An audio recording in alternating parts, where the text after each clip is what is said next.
It's one of the most famous and mysterious faces in history. A teenage pharaoh who ruled over ancient Egypt. Tutankhamun. But who was Tutankhamun? How did he live? And most intriguingly, how did he die?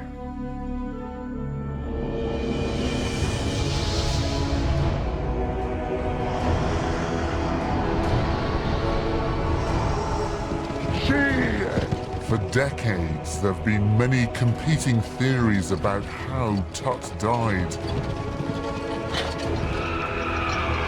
A chariot accident, a mysterious illness, even murder.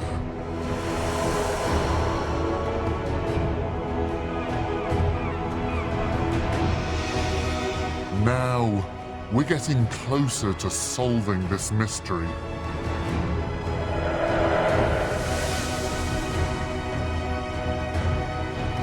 To find out how he died, we're going back in time. Oh, look at the eyes! The eyes have all been painted.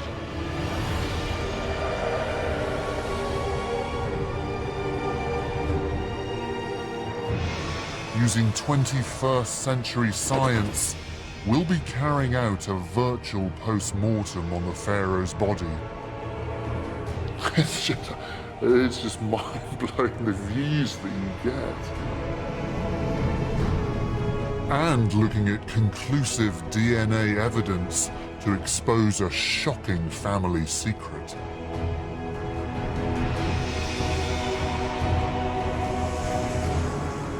Fits together. I said, oh my God, this cannot be true. We found it, we've got it finally.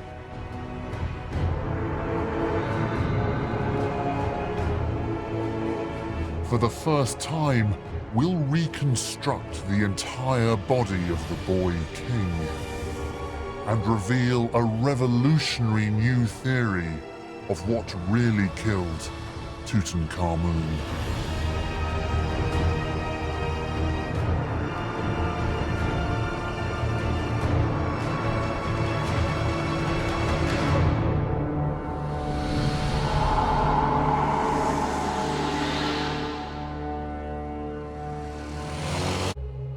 And they chose this protected valley because they assumed it would be safe from the tomb raiders who'd broken into the pyramids. And just over there, above the cliffs, there's a natural pyramid which would have been worshipped by the ancient Egyptians. That pyramid was a goddess called Meresega, which means she who loves silence. She would have liked it here.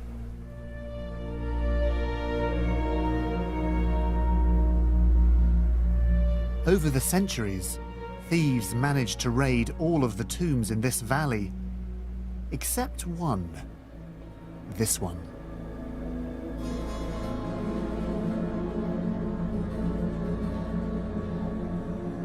In 1922, the tomb of Tutankhamun was discovered here by archaeologist Howard Carter.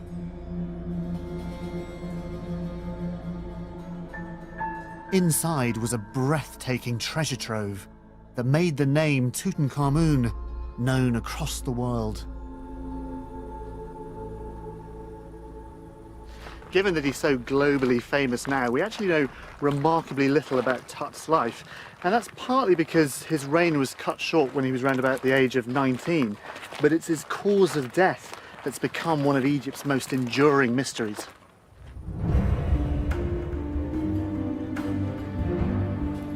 To see why his death is such a mystery, I'm heading for his tomb with Egyptologist Gail Gibson.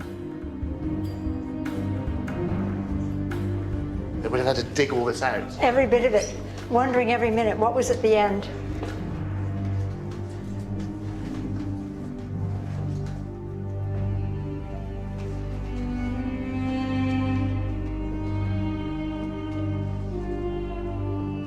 From the moment Howard Carter entered this place, there were signs that there was something strange about Tut's death. Why give him this? For a start, when compared to the other tombs in the valley, this one was a lot smaller. It is surprisingly small. It's not at all what you'd expect for a royal tomb. It is very strange, this very bare and small tomb. This was the room with the chariots and beds and boxes and all kinds of stuff. This modest tomb was jammed full of all the royal possessions that were usually buried with a king. It can't have been meant to be all jumbled up like that. People are just trying to cram as much stuff as possible into this small space. Shall we go down? Yeah, let's... I can't believe we're going to do this. Another unusual thing is the decoration, or rather, lack of it. Other royal tombs are adorned in hundreds of intricate portraits of the pharaohs and the gods. By comparison, this one just doesn't look very royal. And the paintings here are interesting. Everything is on a very large scale. Very mysterious. These are odd paintings for a king. And lastly, on top of the paintings, something that's only recently been identified. 3,000-year-old mold. It looks like these paintings were done on wet plaster, very fast, painted on, and then bang, bring in everything, close up the tomb very quickly. But this is still wet, and so the mold has a chance to grow, even though there's nobody here for the next 3,000 years. So it kind of does suggest a hurried burial, perhaps. You know, caution, wet paint, never mind, we'll just seal it up anyway. I think that's one of the best bits of evidence that it's a rush burial.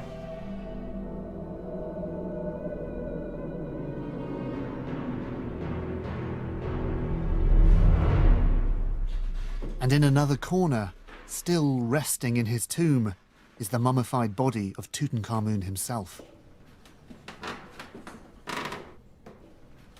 Poor Tut's mummy's in pretty bad shape. It was sawn in half, and the head's come off, and bits are missing, and it's not great, really. But the reality is this: it's actually just a young man cut down in his prime. We know that Tut was around 19 when he died, a surprisingly young age. That, together with the unusual burial, suggests it was not a natural death. So, we've got a small tomb, an apparent hurried burial, his age, the type of art that you see here, are all factors that seem to point to a sudden and unexpected death. And for many years, for many people, the most tantalizing explanation was foul play. Had the young pharaoh been murdered?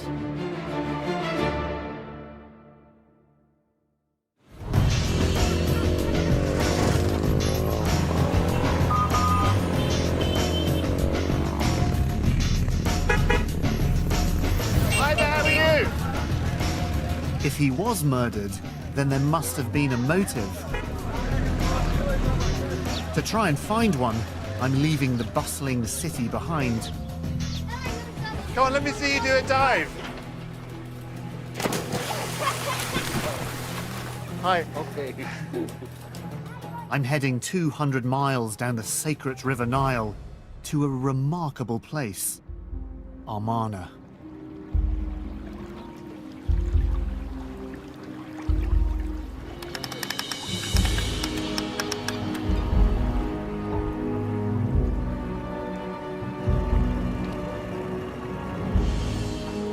The murder theory gathered pace in 1968, when for the very first time, scientists X-rayed Tut's mummy.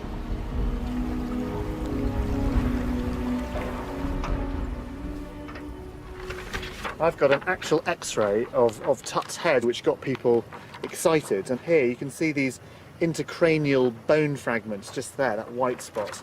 Little bits of broken bone inside the head.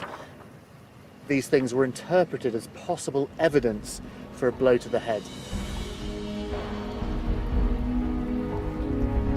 But why would anyone assassinate a pharaoh? They were the ultimate political and religious leaders of the country, but much more than that. Pharaohs were seen as living gods, so the idea of murdering one is even more extreme than killing a mere mortal. And actually, throughout Egyptian history, we see very, very few examples of pharaohs being bumped off.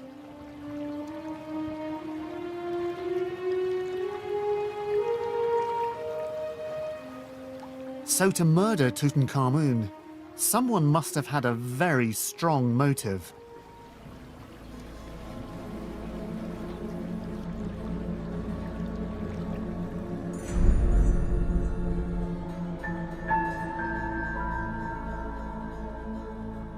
I've arrived at Amarna. This city was built by Tut's predecessor, the rebel pharaoh Akhenaten. The clues to the murder plot lie hidden in these remains. And it all hinges on Akhenaten's obsession with one god, the sun disk, the Aten. Akhenaten worshipped the Aten as the supreme god, the giver and creator of life, and he did it right here.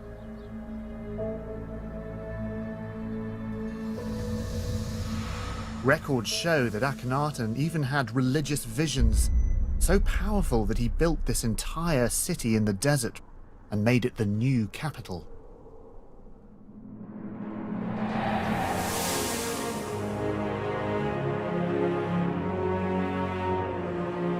It ran for about 6 miles along the Nile.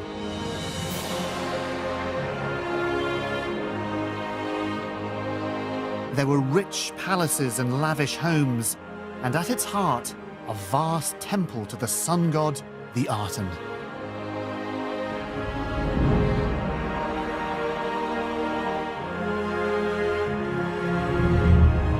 But what the pharaoh had done here was more than build a new city.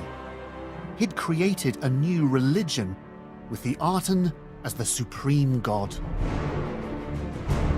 And this radical change made him enemies.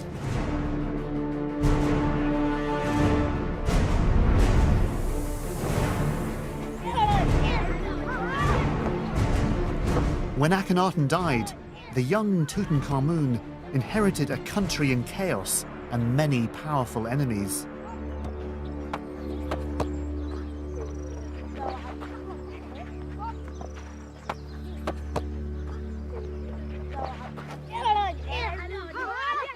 He'd only been around about 9 years old, this 9-year-old kid in charge of the whole show in one of Egypt's most turbulent periods.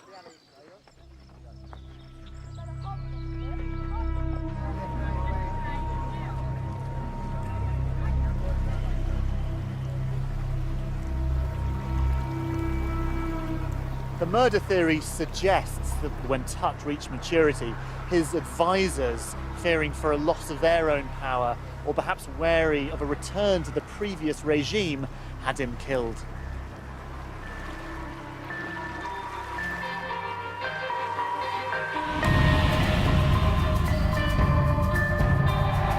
It does seem to fit with the evidence. A sudden death, a blow to the head, and a convincing political motive for murder.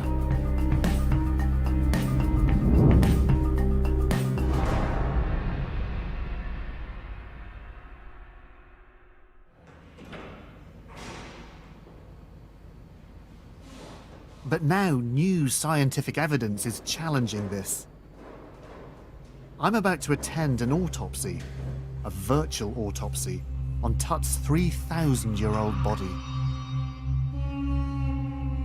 Shall we bring up our subjects? Okay, our great king, yes, sure. Here he is. Here we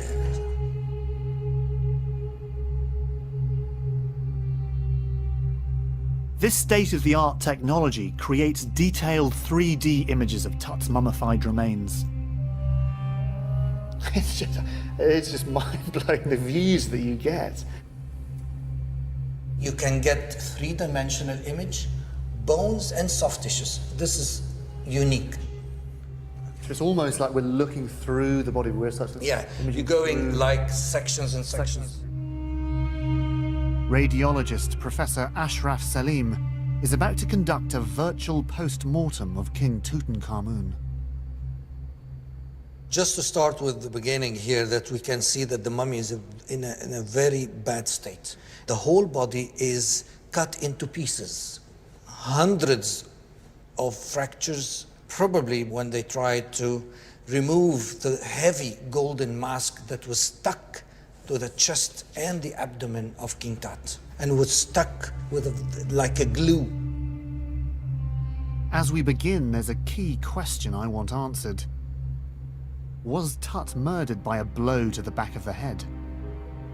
So much of the discussion has been about the skull, is that somehow Tut was killed or murdered by a blow to the back of the head. Yeah, because of these bone fragments. I mean, if you can see with me now, this is the skull. We're going into it. These bone fragments lying loose within the skull cavity. It's a crucial finding. If the fragments had come from a fatal blow to Tut's head, they would have been stuck in the embalming resin, poured into his skull when he was mummified. The fact that they're not stuck in the resin means one thing. Meaning what? Meaning that these bone fragments got inside after mummification. That's why they're loose. So we can say, without a shadow of a doubt, that Tut wasn't murdered by a blow to the back of the head, as has been suggested. 100%. That's we've killed that. Yeah, and that should close this issue for good. That solved the mystery. Completely with no doubts. Okay. He was not murdered by a blow to the head. Okay.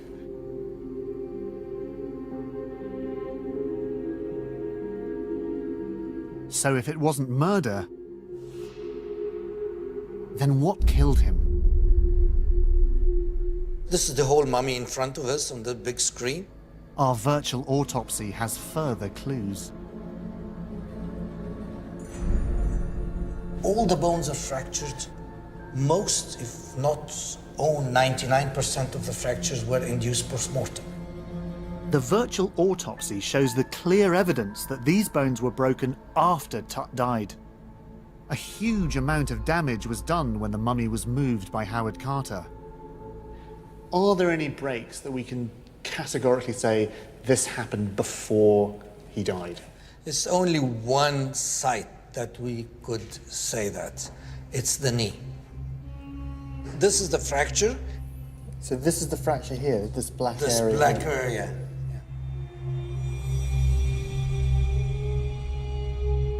It's a big trauma. I mean, if you think about it, your femur, it's the biggest bone in your body. It is a big trauma, not just fell down. No, it's just a big trauma. You see these dense white lines there? This is the resin that coated the fracture edges. This fracture happened shortly before he died and before embalming. This fracture happened so close to the time of death, it's almost certainly linked to what killed him.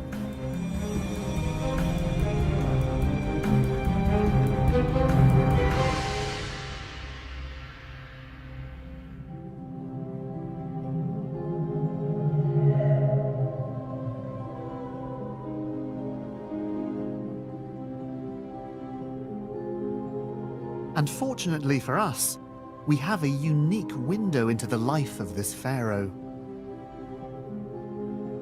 The thousands of belongings, big and small, he was buried with. These are exact replicas of the objects found in Tut's tomb. They've been painstakingly recreated from the originals, and they've all been laid out exactly as they would have been when Carter found them.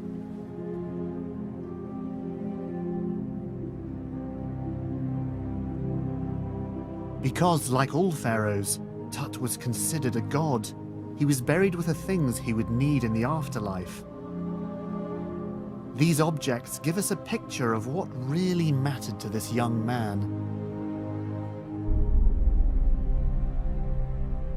This is interesting. This is a dismantled chariot or rather 6 chariots that were found in the tomb altogether, and obviously you had to dismantle them to be able to get them inside. Down here would have been leather webbing that you would have stood on, and you can see along here that's the shaft that would have attached to a pair of horses to drag you across the desert at high speed. In ancient Egypt, chariots were used for hunting or battle. And in Tut's tomb, there wasn't just one, there were 6.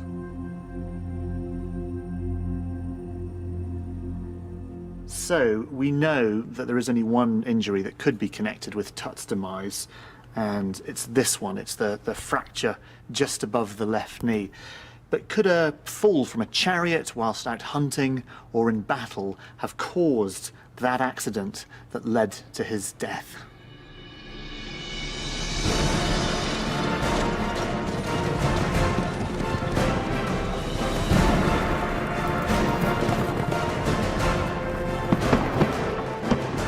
Knowing the exact nature of the injury, we can now try and find out what might have happened.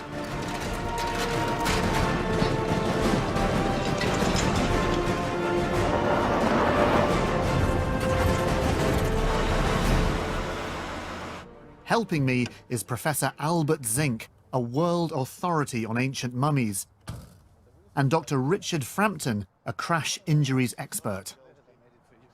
It looks quite royal. I'm coming at this from the point of view of car crashes in the modern world. I mean, after all, this is the Egyptian sports car of the day. Yeah. Looking at this now, there's a great big chance here of being thrown from the chariot. It's very difficult. It looked very unstable. I think you need some good balance. Yeah. And certainly it doesn't have a crash-worthiness structure at all. No. Like, how much force would you need to fracture just above the knee? The force to fracture a human femur is somewhere around about 10 kilonewtons, about the weight of a small European car. It's the strongest bone in the body. So what do you say so to make the horse go fast? She Allah. Shi Allah. So I just... So can the chariot generate the same impact force as a modern car? This? Here, like this? I think the first thing we need to really establish is how fast these things can go. She. Whoa! Come on! She! Richard is measuring my top speed. She! And after a little bit of practice and some gentle horse whispering,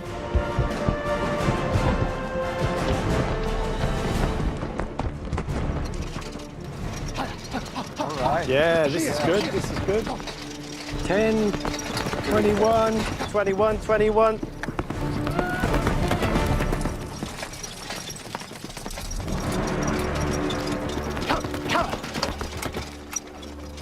Great, you did it. Yeah. Absolutely flying. How was that? 21 miles an hour. 21? Yeah. That's not bad.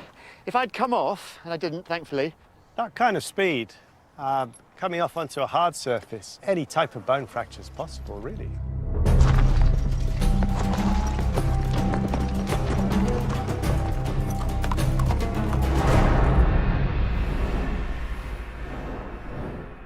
Among Egyptologists, a chariot accident is one of the more accepted theories of what killed Tutankhamun. But there's one thing that really struck me about riding that chariot. You're not just a passenger. This is a really physically demanding activity. It was great. It's a bit hairy at first, but then all your weight and all your balance is on your legs, and you have to use both your legs as if you were snowboarding or skateboarding. Yeah. So it's not an easy thing. And knowing that, I now want to have a closer look at Tut's physical abilities.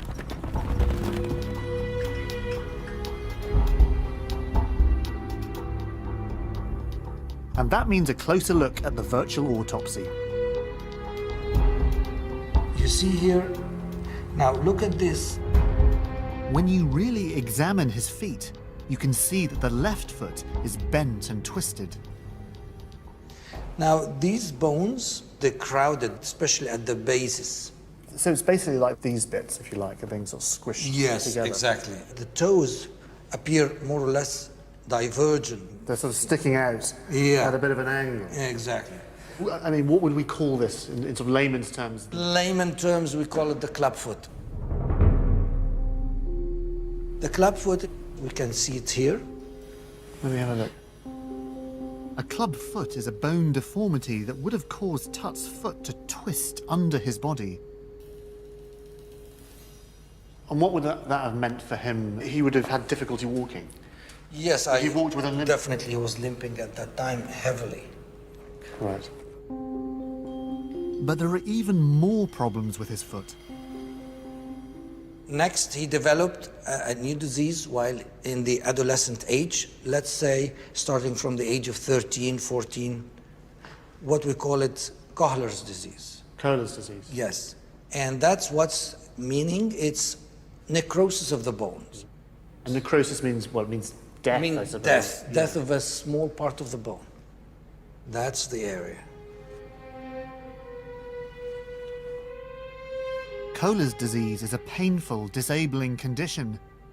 The bones gradually collapse and can't support any weight. The end of this long bone, the metatarsus, is frayed and separated and becomes dense. And that's what we're having here. Separated, fragmented. Unlike the other sound foot, you can see the joints intact. And this would have been incredibly painful. Yes, it is painful. Okay, so we've got a congenital condition. Yes. This club foot. We've got this Kohler's disease on top of that. I mean, it completely changes our whole picture of Tutankhamun, doesn't it? Of course. This evidence, taken together, means that Tut would have struggled to walk.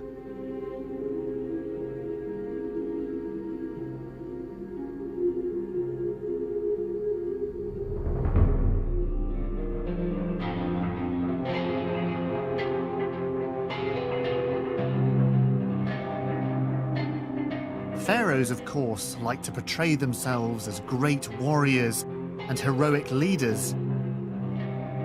But when you look closely at some of the smaller objects that were found in Tut's tomb, there are clues to the real pharaoh. Around about 130 canes like this, all different shapes and sizes, and some of them showed evidence of wear and tear. It all adds to the evidence that here was somebody who was in pain, who struggled. It's a very, very different image to the boy king that we're familiar with. It casts a rather different light on the chariot accident theory as the cause of Tut's death.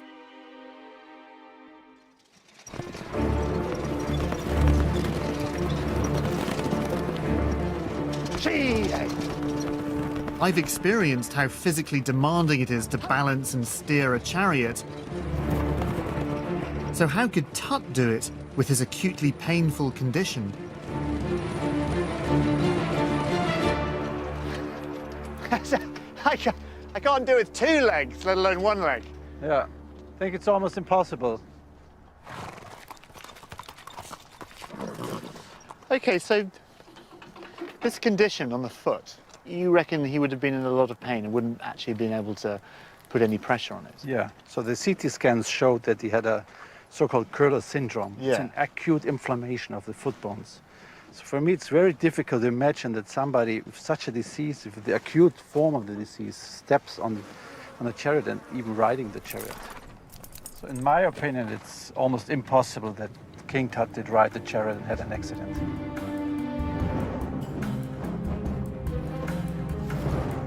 So whatever caused Tut's injury, it seems unlikely it was done riding a chariot.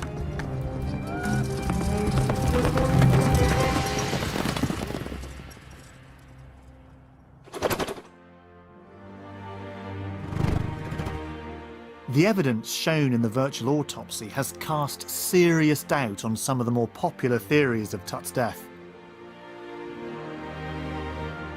But more than that, they've actually enabled us to meet him in person.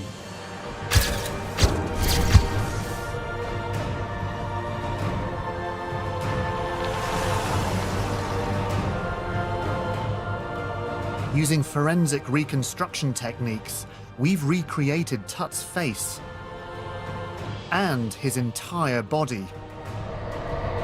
This is the first ever accurate full-size image of him.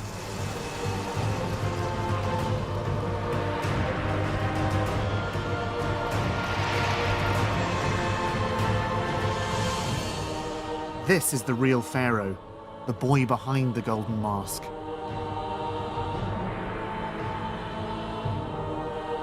And the problem with his foot is the most important clue as to what might have killed him.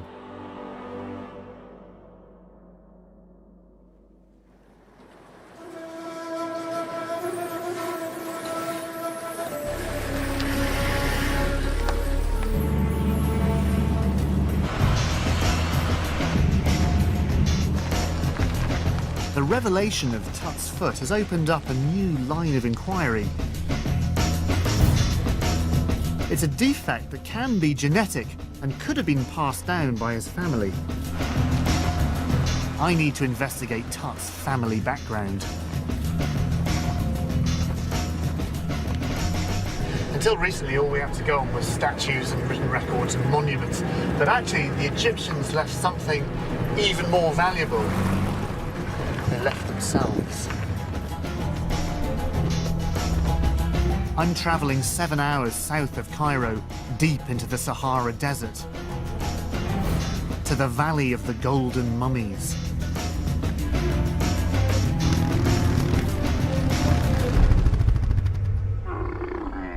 This is one of the places in Egypt where mummies still lie where they were buried.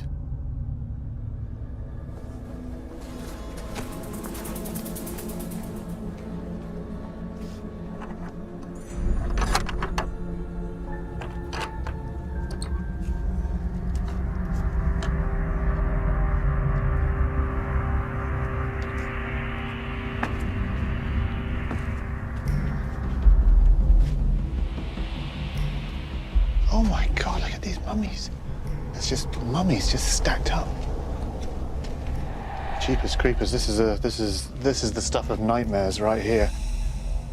And you can make out their expression. Oh, look at the eyes. The eyes have all been painted. God, look at this, you can actually see they've been gilded, they're gold. You can just see on the nose there, look. They've all been painted. The Egyptian technique of mummification aimed to preserve the entire body, hair, skin, teeth, and bones for eternity.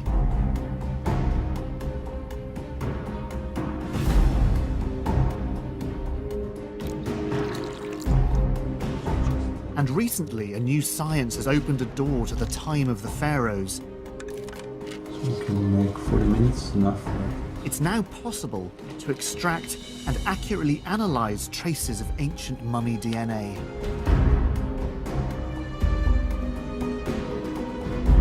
But what makes it so difficult is that after 3,000 years, little DNA survives, and it's easily contaminated.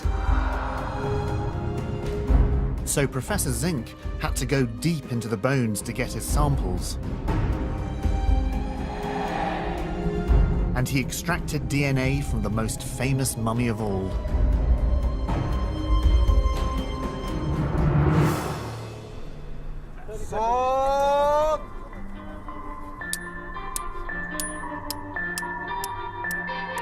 I'm meeting up with him in the desert to hear about his results.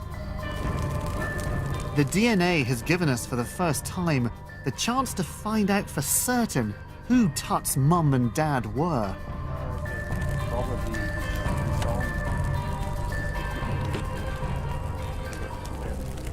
Getting DNA out of ancient Egyptian mummies is almost impossible. In the beginning it was a mess, but when we managed to get this away, to clean out the samples, we got really pure DNA to manage to tell something about him and especially about his ancestry. To untangle Tut's complex family tree, Albert analysed DNA from 10 royal mummies suspected of being related to Tut. One was Akhenaten, the rebel pharaoh and Tut's predecessor. Of course, sons often succeed their father, but it certainly wasn't always the case. There was one idea that maybe the skeleton of Akhenaten was the father, but nobody had the proof for this. And the only way to find this out was to analyze the DNA. He began by analysing the Y chromosome, which is only found in males, comparing Tut's with Akhenaten's, also known as KV55. We got from both mummies good results, and we could compare them. So you can see here, where they put them as here, you get this peak here, and this is for King Tut, and you get the same peak here for Akhenaten.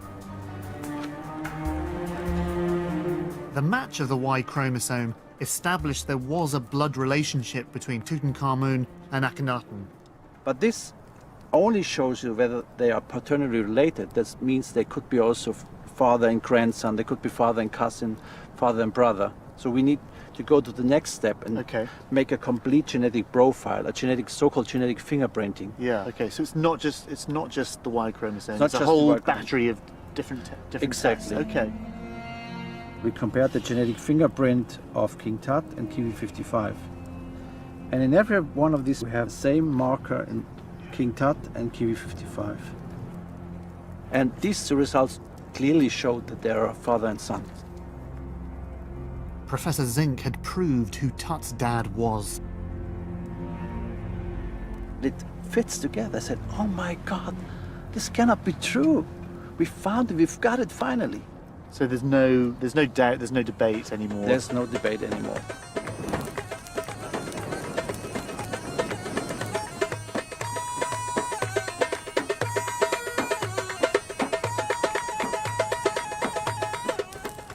The 3,000-year-old paternity test has identified Tut's dad, Akhenaten.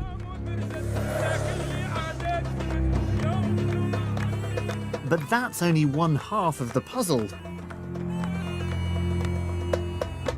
The real mystery is who his mum was.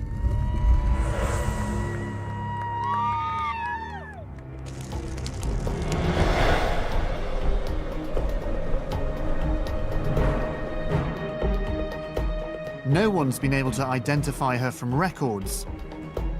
But a clue to who she was lies deep inside a place that not many people get to see. A real royal tomb. Watch your head. It's one of the most lavish tombs in Egypt. Carry on down? Yeah, we keep going down and down and down. There it is. There's the room. This is what a king is supposed to have. That's wild. The tomb belonged to Amenhotep II, and it's a world away from the basic adornments found in Tut's tomb.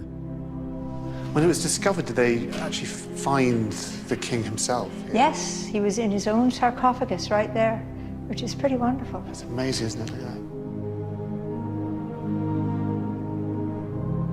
But the real find here was the discovery of an extraordinary group of royal mummies, all thought to be linked to Tut's father, Akhenaten. There were 3 bodies on the floor. A person they call the elder lady, a young boy, and a very mysterious younger lady. And have we any idea who the younger lady is? For a long time we had no idea, but now the suspicion is that she's King Tut's mum.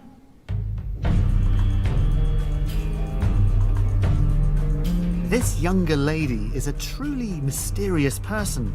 There are no hieroglyphs to explain who she was, but we do have her DNA. This time, as well as genetic fingerprinting, Albert is testing mitochondrial DNA. Just put the gel in the fridge. It's only inherited from the mother. It's a good sequence. It's very good. It's very clean. Together, they can prove conclusively, and for the first time, who Tut's mum was.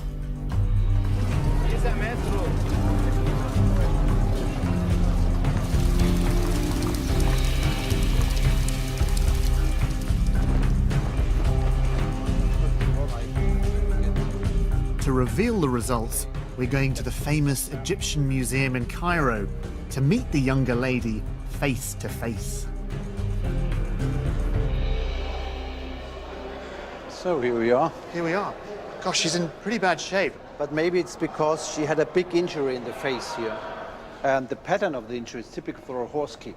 Oh, gosh, so that damage was actually done when she was still alive. So... Yeah. I think it's actually the cause of death because there's no signs of healing. So what do we know about this mummy and what work have you been able to do on it? We did some CT scans of this mummy. We found out she had a little extra single bone on the back of her skull and the sutures, which is quite uncommon. But the same little bone we found in King Tut also. And this was really surprising, and this made us believe, oh, maybe there's a link between these. And then you do the DNA work. Now, what did you find with the DNA work? We took samples from this mummy and did the DNA analysis. So I was sitting in front of my computer late at night in the laboratory, looking at the data, a lot of numbers. Slowly the picture comes together, and I aligned all the different numbers, and I saw, well, they all look the same. King Tut, younger lady, wow. Oh my God, that's it. This is the mother of King Tut. I can't believe it. It was like, I was shocked.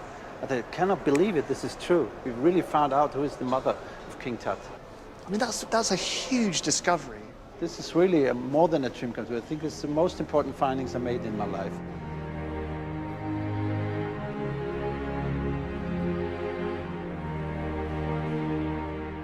Albert's identified the younger lady definitively as Tut's genetic mother.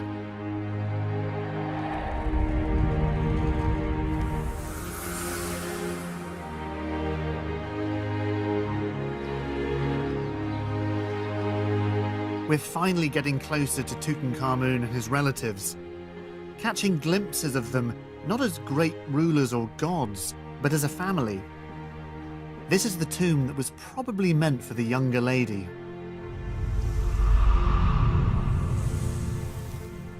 Have a look at this. This is an image that's really intrigued people since this tomb was discovered. You can see it's not very clear, but it's a woman in profile. You can just see there's her feet there up to her head, and she seems to be holding an umbrella or a parasol of some kind, and there's perhaps a nurse behind her looking after her. And she seems to be holding a figure, a baby. Could that be the very first baby picture of Tut?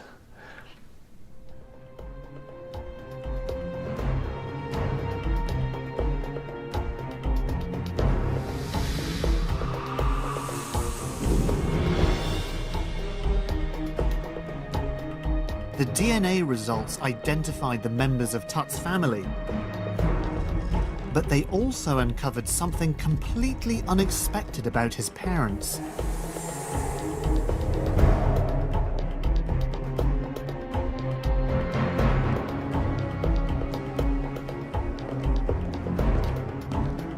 When he compared the DNA of Tut's father, Akhenaten, with the DNA of Tut's mother, Albert made a remarkable discovery. And you know, there's some more I can tell you about these two mummies. It's not only that this is the father and this is the mother of King Tut. It turned out that they're brother and sister, which was a big surprise for us. So Tut's mother and father, so their mother and father, they were also brother and sister. So Tut was a product of incest. That's right. I mean, it turned out, wow, they're brother and sister. A lot of incest happened. They didn't like to get royal and non-royal blood mixed, so they tried to keep it within the royal family. The ancient Egyptians believed incest kept the bloodline pure. In reality, of course, it did the opposite. They would have had no idea about the health implications of incest. We know that this can have a negative impact on your health, and it caused a lot of troubles in the health of the offspring. The DNA tests proved that Tut's parents were brother and sister. Tutankhamun was a product of incest. So, meet the parents. This is Tutankhamun's dad, Akhenaten. And if we come this way, next to Dad, we've got Tutankhamun's granny, who looks the best out of all of them, actually. And here, we've got Tutankhamun's mum, who's also his aunt, which makes Dad also his uncles, because they were brother and sister as well.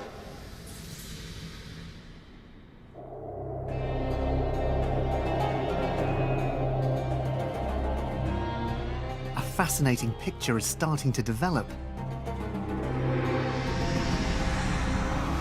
A sudden death and burial. An unusual and life-threatening fracture to his knee. A disabled foot from a disease which may have run in the family.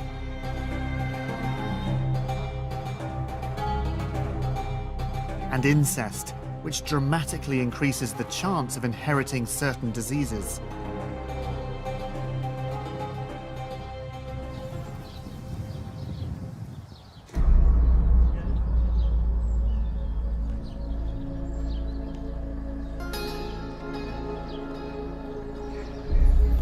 And now there's one man who thinks he's pieced together all of these clues. Okay, just want to be really careful coming in here. There's a big hole. Oh, and the light. Dr. Hutan Ashrafian is a leading surgeon who specializes in cold cases from the ancient past. Oh, this is great. Here you go, look at this. This is the best view of Karnak.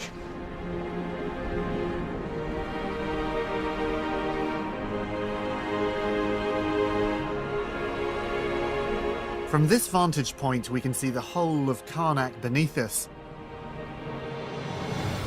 It's the biggest temple in ancient Egypt, built by generations of pharaohs, including Tut and his ancestors. By studying the entire family history, Hutan's noticed 3 distinct medical patterns that could help explain how Tut died.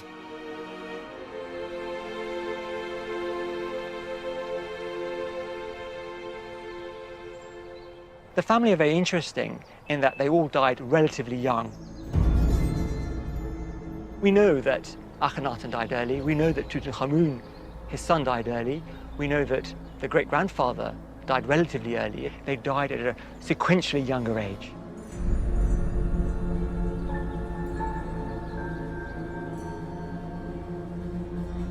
But couldn't that just be due to other causes? That, you know, by chance they all died at particularly young ages for a whole host of reasons? Of course, certainly it could be, but there is a pattern there, and it would be unfair for us to discount that.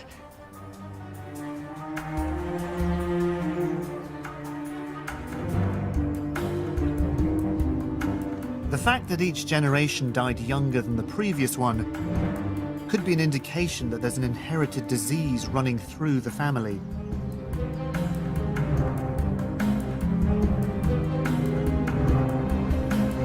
But what was it? There are clues in some of the artwork of the period.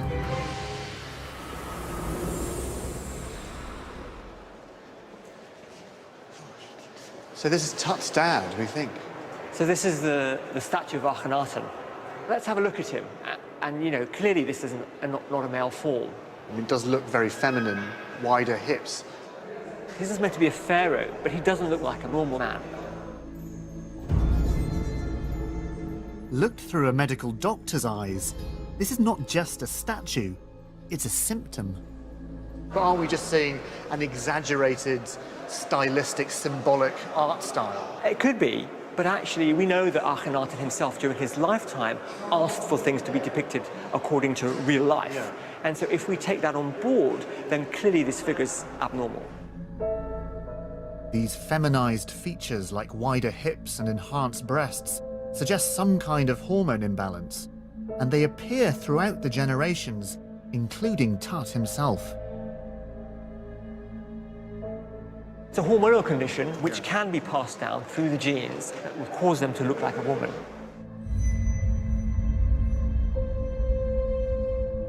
Again, this unusual condition seems to run in the family, but what might cause it?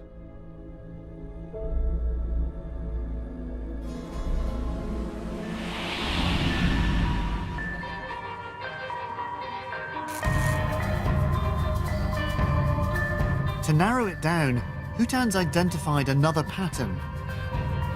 And evidence of what it is can be found here, in one of the most famous sites in ancient Egypt.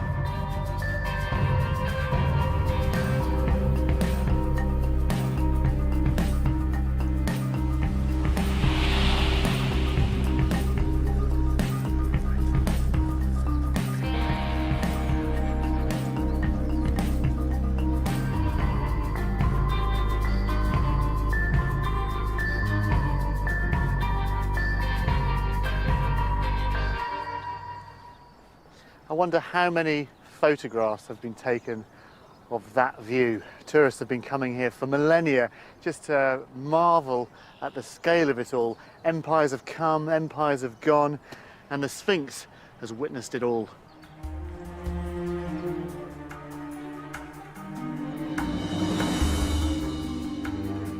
The final clue to this family condition lies in an unlikely place between the giant paws of the Sphinx. With me is Egyptologist Yasmin El-Shazli. Gosh, I've never been this close to it. Yes, it's Hi, beautiful. Sphinx. Isn't it? It's amazing. This stone tablet is known as the Dream Stealer of Tutmosis IV, who was Tut's great-grandfather. And it tells the story of a strange hallucination. It says Tutmosis IV was on a hunting trip, and then he decided to take a rest, and he fell asleep, and he had a vision. Back then, the Sphinx was covered in sand up to its neck. The Sphinx was telling him, please, if you remove the sand from my body, I will make you king. Right. Tutmosis IV removed the sand from the body of the Sphinx and cleaned the Sphinx and became king.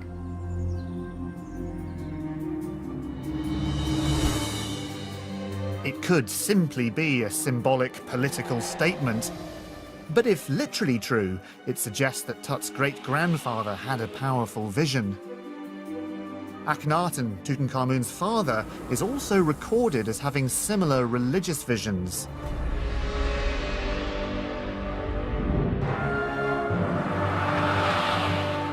This family pattern is the final clue. Hutan now believes he knows what killed Tutankhamun. It's an illness that can be inherited, that causes early death, affects hormone levels, and crucially, triggers visions.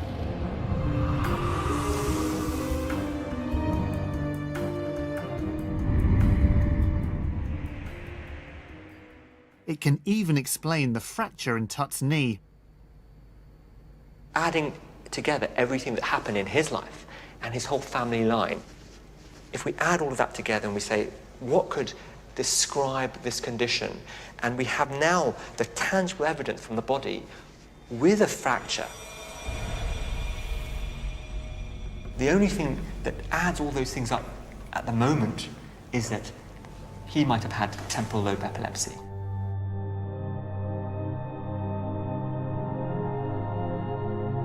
It is a controversial diagnosis, but it does seem to make sense of a lot of the symptoms. Epilepsy affects the brain, causing hallucinations. It can interfere with hormone production, and the seizures themselves can lead to unexpected fractures. We have to think about Tutankhamun as someone who's epileptic, but without treatment. And without treatment, you have a much higher risk of having unexpected falls, unexpected accidents, and unexpected fractures as a result. So let me be clear, it's not the epilepsy itself that would have killed him, it's the epilepsy that could have led to a fracture, which would then have... Absolutely. So the killed him. Epilepsy would lead to the fracture, and the fracture would have all sorts of complications like bleeding and infection, and that's probably what killed Tutankhamun.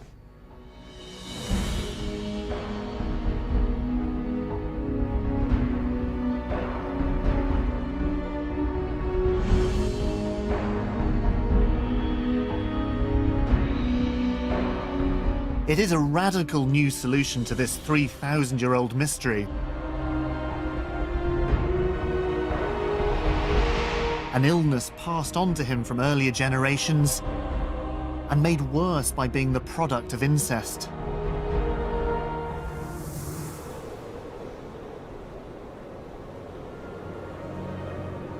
At the age of 19, the body of Tutankhamun was put into a tomb in the Valley of the Kings,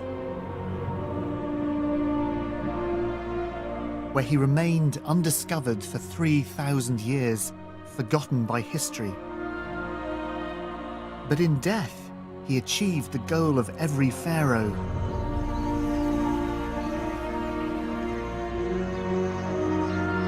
To cross the vast ocean of time and keep his name alive, to achieve immortality.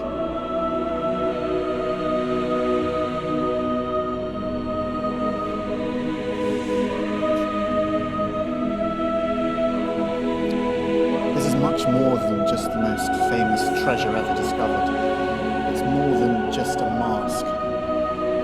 The mask is Tutankhamun. When people look at it, they say his name.